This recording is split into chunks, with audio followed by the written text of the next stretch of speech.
தஞ்சை பெரிய கோவில் ராஜராஜ சோழன் நான் இங்க தாண்டா இருக்கேன், தஞ்சையில தாண்டா இருக்கேன் அப்படின்னு ப்ரூஃப் பண்ண உண்மையான ரியல் சம்பவம்.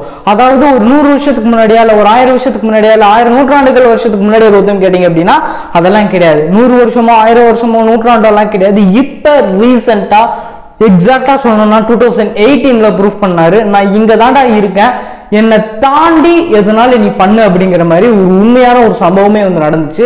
அதாவது எவ்வளவோ ஹிஸ்டரிஸ் நம்ம வந்து கேள்விப்பட்டிருப்போம். தஞ்சை பெரிய கோயிலா இருக்கட்டும், ராஜராஜ சோழனாக இருக்கட்டும், அவரோட ஹிஸ்டரிஸ் மிஸ்ட்ரிஸ் பல வரலாறுகள் பல மர்மங்களை பத்தி இன்னைக்கு வரைக்கும் நம்ம வந்து கேள்விப்பட்டு தான் வந்திருக்கோம். ஆனால் உண்மையான ஒரு ரியல் சம்பவமே வந்து நடந்துச்சு. அதை பத்தி இன்னும் முழுசா நிறைய பேருக்கு யாருக்குமே அது தெரியாது அப்படிங்கறத இங்க இருக்கக்கூடிய ஒரு மிகப்பெரிய ஒரு விஷயமே. இந்த ஒரு சம்பவத்தை ஒட்டுமொத்த டிவி டெலிவிஷனாக இருக்கட்டும் சோசியல் மீடியாவா இருக்கட்டும் எல்லாமே வந்து சொன்னாங்க.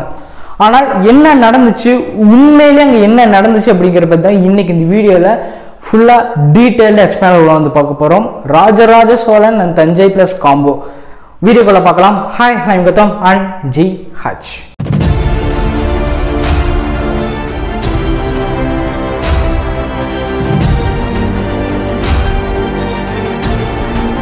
தஞ்சை பெரிய கோவில். தஞ்சை பெரிய கோவில் சொன்னாவே நமக்கு முதல்ல ஞாபகம் வருது ராஜராஜ சோழன். அதுக்கப்புறம் தான் அங்க இருக்கக்கூடிய சிவனே வந்து ஞாபகம் வரும். இதுதான் ஒரு ரியாலிட்டி. ஆனால் இப்படிப்பட்ட ராஜராஜ சோழன் எதுக்கு இவருக்கு பொன்னியின் செல்வன் பேர் வந்துச்சு நம்ம என்னைக்காச்சும் வந்து யோசிச்சிருக்கோமா? ஒய் ராஜராஜ சோழன் அப்படிங்கிற ஒரு மிகப்பெரிய ஒரு பட்டம் வந்து இருக்கு. அதுக்கப்புறம் ஏன் இந்த பொன்னியின் செல்வன் பேர் வந்துச்சு? நான் சொல்லியிருப்பேன் 2018 ஒரு உண்மையான சம்பவம் வந்து நடந்துச்சு. அது ஒட்டுமொத்த டிவி டெலிவிஷனும் சரி அண்ட் சோசியல் மீடியாவும் சரி எல்லா பக்கமும் ஒரு பயங்கரமா இந்த ஒரு விஷயம் வந்து போச்சு அப்படின்னு நான் சொல்லியிருப்பேன். அது என்ன ஒரு விஷயம் அண்ட் இவருக்கு ஏன் இந்த பொன்னியின் செல்வன் அப்படிங்கிற இந்த பேர் வந்துச்சு, அந்த பொன்னியின் செல்வனுக்கு பின்னாடி இருக்கக்கூடிய கதை என்ன, அது உண்மையிலேயே இங்க நடந்ததுதான் 2018.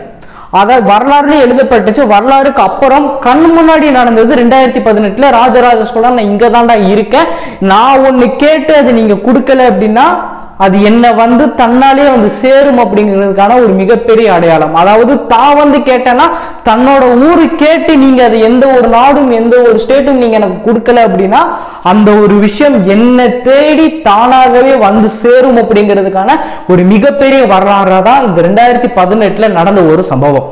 என்ன நடந்துச்சு அப்படிங்கிற பத்தி நான் இப்ப வந்து சொல்றேன். இன்னைக்கு காவேரி அப்படின்னு சொன்னோம் அப்படின்னா அதுக்கு இன்னொரு ஒரு பேர் பொன்னி நதி அப்படிங்கிற ஒரு விஷயம். இது முதல்தான் நம்ம வந்து கேள்விப்பட்டிருப்போம். அந்த சாங்லயுமே சொல்லியிருப்பாங்க பொன்னி நதி. அதாவது நான் பாடினா எனக்கு காப்பரேட் அடிச்சிருவாங்க, அதனால நான் வந்து சொல்றேன். அந்த சாங் நம்ம எல்லாருமே வந்து கேட்டிருப்போம். பொன்னியின் செல்வன் பார்ட் 1ல நினைக்கிறேன் பொன்னி நதி அந்த ஒரு சாங் வந்து இந்த பொன்னி நதி வந்து தமிழ்நாட்டுல அதாவது ஒரு மிகப்பெரிய ஒரு ஸ்ட்ரகிளான ஒரு டைம்ல 2018 தண்ணிக்கு வந்து ஒரு கொஞ்சம் கட்டுப்பாடா வந்து இருக்கு. இந்த டைம்ல வந்து தமிழ்நாடு ஸ்டேட் கவர்மெண்ட் வந்து கர்நாடகாவுக்கு போய் எங்களுக்கு கொஞ்சம் காவேரியில இருந்து தண்ணி திறந்து விடுங்க, அதாவது கொஞ்சம் வறட்சியா வந்து இருக்கு தமிழ்நாட்டுல அப்படின்னு வந்து சொல்லி வந்து நம்மளோட தமிழ்நாட்டு சைட்ல இருந்து தமிழ்நாடு ஸ்டேட் கவர்மெண்ட் சைட்ல இருந்து போய் கேட்டு இருந்திருக்காங்க. அதுக்கு அவங்க வந்து அப்படிங்களா இல்லைங்க இப்போதைக்கு நாங்க வந்து ஸ்ட்ரிக்ட்லியா நாங்க கொடுக்குற மாதிரி கிடையாது அப்படின்னு சொல்லி வந்து அவாய்ட் பண்ணி இவங்க கிட்ட வந்து இந்த மாதிரி கொடுக்க முடியாதுன்னு சொல்லி வந்து அமைச்சிட்டாங்க. அப்படியா அப்படின்னு சொல்லிட்டு விட்டுட்டு இங்க என்ன நடக்குது அப்படின்னா கொஞ்ச நாள் கழிச்சு அதே 2018 வருஷத்திலேயே தஞ்சை பெரிய கோயில இருந்து மிஸ் ஆன 2 சிலை, அதாவது ராஜராஜ சோழனோட சிலையும் அது மட்டும் இல்லாம இன்னொன்னு உலக மகாதேவி அவங்களோட சிலையும் வந்து இந்த இடத்துல வந்து மிஸ் ஆயிருந்துச்சு. இந்த 2 சிலையோட இந்த 2 ஸ்ட்ரக்சரோட மதிப்பை மட்டும் நான் சொன்னேன் அப்படின்னா தலை சுத்தம். அதாவது பாத்தீங்கன்னா 150 crores 150 கோடி மதிப்புள்ள இந்த 2 சிலைகளுமே எங்க இருந்துச்சு அப்படின்னா அகமதாபாத்ல ஒரு பிரைவேட் மியூசியம் வச்சிருக்காங்க. நல்லா நான் வச்சுக்கோங்க, அகமதாபாத்ல ஒரு பிரைவேட் மியூசியம்ல இந்த ஒரு 2 சிலை வந்து இருக்கு. இத அங்க இருந்து எடுத்துட்டு வந்து தஞ்சை பெரிய கோயில்ல வைக்கிறாங்க. இதை யாரு கண்டுபிடிச்சா அப்படின்னு பார்த்தோம் அப்படின்னா டிஐஜி பொன்மாணிக்கவேல் அப்படிங்கிற இவர் தான் வந்து 2018 கண்டுபிடிச்ச இந்த ஒரு விஷயம்.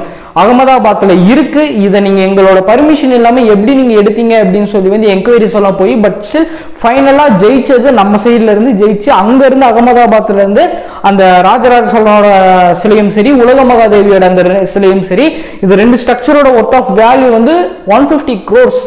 நல்லா ஞாபகம் வச்சுக்கோங்க, 150 கோடி மதிப்புள்ள ஒரு சிலையை நம்மளோட தமிழ்நாட்டில இருந்து அதுவும் தஞ்சை பெரிய கோயில இருந்து தூக்கிட்டு போய் அங்க வச்சிருக்காங்க.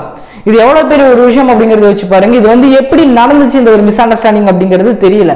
மீன்ஸ் இது என்ன பண்ணி அங்க இங்க இருந்த சிலை எப்படி அங்க போச்சு அப்படிங்கிற ஒரு பல டவுட்ஸ் வந்து போச்சு. அதுக்காண்டி தான் என்கொயரிஸ் நிறைய வந்து நடந்துச்சு. பட் ஸ்டில் ஃபைனலா அதை வந்து நாக் அவுட் பண்ணி அங்க இருந்து நம்மளோட தஞ்சை பெரிய கோயிலுக்கு வந்து இங்க மறுபடியும் எடுத்துக்கொண்டு வந்து அந்த ராஜராஜ சிலையும் சரி, ராஜராஜ சோழனோட சிலையும் அண்ட் உலக மகாதேவியோட சிலையுமே வந்து கொண்டு வந்து வச்சுட்டாங்க. இதை வச்சதுக்கு அப்புறம் என்ன நடக்குது அப்படின்னா 2018 மிகப்பெரிய மழை, ஒரு மிகப்பெரிய ஒரு மழை அடிச்சு வாங்குன்னு வாங்கிருச்சு. கர்நாடகாவில் இருக்கக்கூடிய காவேரி டேமை திறக்கலை, அந்த அணையை திறக்கலை அப்படின்னா அந்த டேமே வந்து உடஞ்சு சிக்குனூரா போயிடும் அப்படிங்கிற ஒரு சர்டன் ஸ்டேஜ். இந்த இடத்துல என்ன ஒரு நடந்துச்சு அப்படிங்கிறது உங்களுக்கு புரிஞ்சிருக்கும்னு நினைக்கிறேன். தமிழ்நாட்டில இருந்து தாண்ட மண்ணு, அதாவது ராஜராஜ சோழன் அப்படிங்கிறது தமிழ்நாட்டுல தஞ்சை அப்படிங்கிறது எல்லாத்தையும் தாண்டி தமிழ்நாட்டுல ஆண்ட ஒருத்தன். அங்கிருந்து என் மக்கள் வந்து உன் கர்நாடகா உன் ஸ்டேட்ல வந்து அதர் ஸ்டேட்ல வந்து நாங்க வந்து கேட்கிறோம், நீ எனக்கு தண்ணி இல்லைன்னு நீ சொன்னையா அப்படின்னு சொல்லி 2018 ஒரு மிகப்பெரிய மழை, அந்த அணையை திறந்தே ஆகணும் அப்படிங்கிற சுச்சுவேஷன். திறக்கல அப்படின்னா அந்த டேம் சிக்னோரா பிளாஸ்ட் ஆகி உடஞ்சு போயிடும் அப்படிங்கிற ஒரு இக்கட்டான ஒரு நிலைமையில அந்த கர்நாடகா கவர்மெண்ட் வந்து திறக்கிறாங்க. அந்த அணையை திறந்து அந்த காவேரியும் சரி, அந்த காவேரியில இருந்து தமிழ்நாட்டுக்குள்ள வந்ததுதான் இந்த பொன்னி நதி அப்படிங்கிறது. இப்படிதான் இந்த ஒரு விஷயம் வந்து நடந்துச்சு. இதை 2018 ஒட்டுமொத்த டிவி டெலிவிஷனும் சரி அண்ட் ஒட்டுமொத்த சோசியல் மீடியாவும் சரி ஒரு மிகப்பெரிய டாபிக்கான ஒரு ட்ரெண்டிங் கண்டென்ட்டா வந்து பல நாட்கள் வந்து போச்சு அப்படிங்கறத நீங்க தெரிஞ்சுக்கணும். ஆனால் இதை பத்தி டீடைல்டா எத்தனை பேர் வந்து சொன்னாங்க அப்படிங்கிறது தெரியல.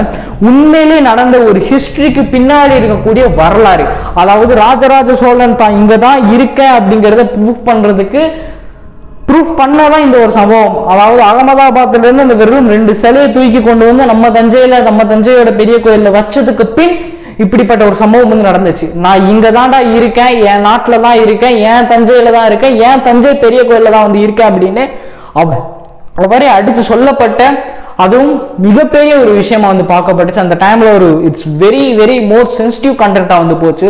ஒரு பயங்கரமான ஒரு டாபிக், சீரியஸா சொல்லணும் அப்படின்னா அப்படிப்பட்ட ஒரு விஷயமா தான் வந்து பார்க்கப்பட்டுச்சு. இதுல இருந்து என்ன ஒரு விஷயம் நடந்துச்சு அப்படிங்கறத நீங்க பார்த்திருப்பீங்க.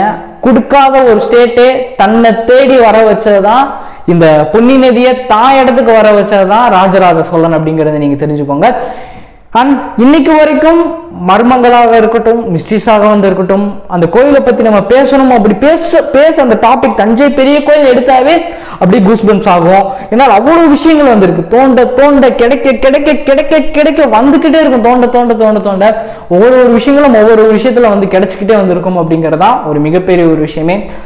ஒரு மிகப்பெரிய வரலாறுங்க. ஓப்பனா சொல்லணும் அப்படின்னா தமிழ்நாடு அப்படிங்கிற ஒரு மிகப்பெரிய ஒரு பேர் இருக்கு அப்படின்னா இப்படிப்பட்ட வரலாறு. இன்னைக்கு எவ்வளவு பெரிய கண்ட்ரிஸா வந்து இருக்கட்டும், அதர் கண்ட்ரிஸா வந்து இருக்கட்டும், எல்லா கண்ட்ரிஸும் சரி, தமிழ்நாட்டுல இப்படிப்பட்ட ஒரு கோயில் இருக்கு, இப்படிப்பட்ட ஒரு மன்னன் ஆண்டா, இப்படிப்பட்ட ஒரு ராஜன் இருந்தா அப்படிங்கிறதுக்கு ஒரு மிகப்பெரிய வரலாறா தான் இந்த ஒரு தஞ்சை பெரிய கோயில் அப்படிங்கிறது. இன்னைக்கு வரைக்கும் எவ்வளவு பெரிய டெக்னாலஜி இருந்தாலும் இப்படிப்பட்ட ஒரு கோயிலை வந்து உங்களால கட்ட முடியுமான்னு அப்படின்னு தெரியல. கட்டினாலும் எத்தனை வருஷம் தாங்கும் அப்படிங்கிறது தெரியாது. கிட்டத்தட்ட பல ஆயிரம் பல நூற்றாண்டு வருஷங்களா கட்டப்பட்ட ஒரு கோயில் இன்னைக்கு வரைக்கும் நிலை தாங்கி தலை நிமிர்ந்து நிக்குது அப்படிங்கிறது இந்த ஒரு விஷயம் தான். அந்த கோபுரம் கீழே படவே படாது. அது இப்படி இன்னைக்கு வரைக்கும் ரிசர்ச் பண்ணிட்டே தான் வந்திருக்காங்க. என்ன ஒரு விஷயம் அப்படிங்கிறதே புரியல. அது எப்படிதான் விழாம இருக்கு அப்படிங்கிறது இன்னும் முழுசா வரைக்கும் கண்டுபிடிக்க முடியல. இதுதான் தமிழ்நாட்டோட ஒரு மிகப்பெரிய பேர் தூண் வரலாறு அப்படிங்கிறத மற்ற கண்ட்ரியா இருக்கட்டும், மற்ற ஸ்டேட்டா இருக்கட்டும், எல்லாரும் தெரிஞ்சுக்கோங்க. இன்ட்ரெஸ்டிங் விஷயம் இருந்துக்கோ. நான் நம்ம சேஷம் மார்க்க வச்சுக்கோங்க. ஏன்னா நீங்க பெஸ்ட்டாக ஃபாலோ பண்ணி வச்சிங்கன்னா சோஷியல் மீடியாவில் கௌதம் சர்ச் பண்ணிங்கன்னா நம்மளோட ப்ரொஃபஷன் வரும். பெஸ்ட்டாக ஃபாலோ பண்ணி வச்சுக்கலாம். கண்டிப்பாக இதில் ரெஸ்பெக்ட்லி ரெஸ்பான்ஸ் வந்து இருக்கும். கீழ் டிஸ்கிரிப்ஷன் கொடுக்குறேன், போய் மறக்காச்சு பண்ணி பாருங்க. அடுத்து மீட்கலாம். பாய்.